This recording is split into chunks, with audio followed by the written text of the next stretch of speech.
Welcome to Blizzard Fire. We hope this video helps fire up your solution. You start by opening the image and duplicating the background layer so you never overwrite the original. Once done, add a color balance or hue/saturation adjustment layer. This keeps edits non-destructive and reversible. Make sure smart filters are enabled if you plan to use filter camera raw filter for global color control. You'll want a clear baseline. Pick mid-tone sample areas and zoom to 100% so your first tweaks are accurate and repeatable. You now isolate the color you want to change. Use Select Color Range or the Hue/Saturation Targeted Adjustment tool to click and drag directly on the image.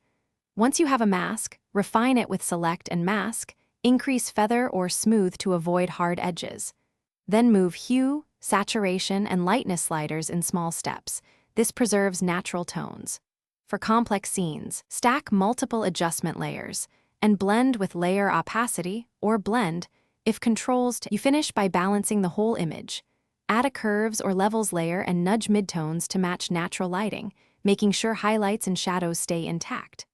Once done, refine masks by painting with a soft brush to remove spill or restore texture, and adjust layer opacity or blend mode, color versus hue, until it looks seamless. If colors shift unnaturally, toggle proof colors or check your document's color profile. If problems persist, reset the mask and reselect the color range. Thanks for watching. If you found this helpful, don't forget to like and subscribe.